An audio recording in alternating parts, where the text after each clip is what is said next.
هلا، شلونكم؟ شنو الاخبار؟ من زمان ما مسوين ميك اب ومسولفين اني وياكم. ما ادري خطر لي اليوم ارد اعلمكم على هاي الحركة، وقلت فد مرة نسوي الميك اب سوا. هاي الحركة مال ساندي بيل صدق طالعة ساندي بيل. اذا كنتوا مثلا مستعجلين او انتوا تشسورون شعركم بشكل يومي وما تريدون تلحون عليه بالشسوار حتى يتضبط اطرافه ويطلع حلو، تشسورون شسوار خفيف. يعني فارقة شعري غلط بحيث مبينة قرعة منه، بس الفرقة غلط، يلا نعدلها بعدين.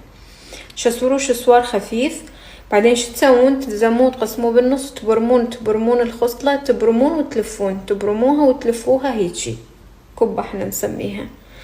وبعدين شو تسوون؟ تضربون عليها شوية شسوار هوا حار منا ومنا وتعوفوها لحد ما تخلصون ميك اب. هم ضربة شسوار تفكوها. بعدين صورت ستوري وراح ما ادري ليش هسه هم قبل ما اخلص من اخلص الميك اب ما دا اجمع اليوم راح اضرب ضربة شسوار خفيفة. انا احط لونين فاونديشن اخلطهم حتى ينطيني اللون المناسب لبشرتي. وتعلمت من صديقي الميك اب ارتست الرهيب غيث انه ما احط هواية فونديشن. يعني مو اني اصلا ما احط هواية، ما احب هواية احط فونديشن حتى لو طالع لي حبوب، احب اسما بس اوحد لون البشرة حتى ما يتكتل.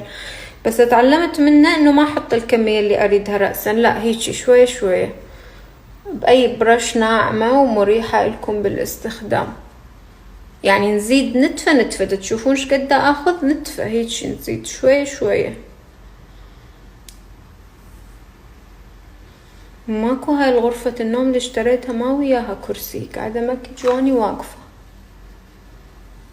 متعب الموضوع صراحة. من بعد ما وزعنا الكونسيلر احب احط بلاش كريمي ينطي منظر طبيعي اكثر. هذا البلاش احبه حلو ولونه حلو، بس ثباتيته نص ساعة مو اكثر، بس ما ادري ليش احب اخليه، لان اول ما اخليه يطلع حلو.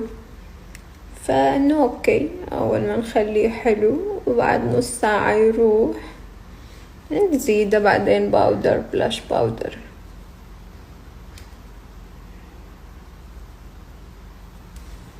اموت على البلاش حتى لو طلعت مثل المهرج، خدودي حيل حمر كلش احب البلاش. على قولة غيث يقول لي غرامك البلاش، اقول له كتري كتري.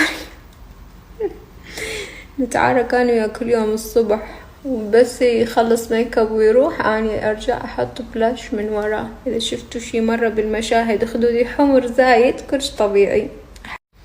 هسه نسوي كونتور للخشم. اني احب اطول خشمي فاسويه بهالطريقة هاي، ننزل بيه جوا الحاجب ونمده هيجي نخليه وبعدين نخففه. يعني اخر شي خليه يندمج ويا الميك اب.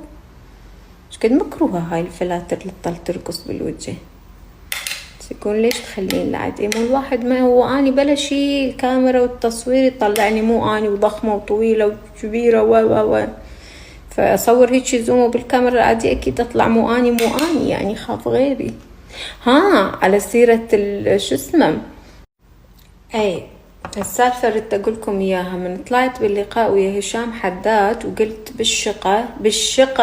بالشقة انه اني عندي 5 جهال، لقيت لكم ثاني يوم كل البيجات على الفيسبوك وعلى الانستا وكل مكان في انحاء العالم منزلين رويدة شاهين منفصلة ولديها 5 اطفال. ادري شنو ارنب شو وقت لحقت اجيب 5 جهال جدا شاقة. وضحنا بالاخير انه اني عندي ولد واحد. تموتون على الاشاعات تموتون. خب عمري هاي السؤال اللي حير العالم، ما ادري ليش حايرين بعمري. وصلوني ل38. حرام عليكم والله العظيم، ليش هيك تقهروني؟ بالنبي والقرآن بعدني ما واصله ل38، بعدني هواية يلا اوصل ل38. تستفزوني، يخرجوني عن شعوري. حطينا شوي. هسه نحط اي شادو. ناخذ لون بني فاتح، اخذت وين أخذت هذا. عندي شوية كسرة هنا بالعين، نبلش من الكسرة ونسحب إلى طرف الحاجب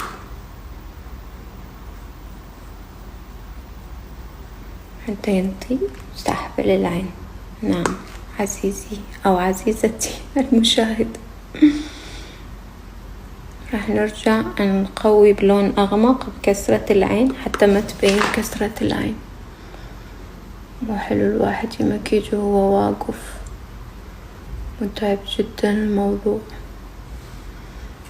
شوفوا شلون تنطي سحبة حلوة. نسحبها للطرف من الكسرة مال العين هيجي، ونسحبها للطرف مال الحاجب. لا تخلون الاي شادو ينزل هنا.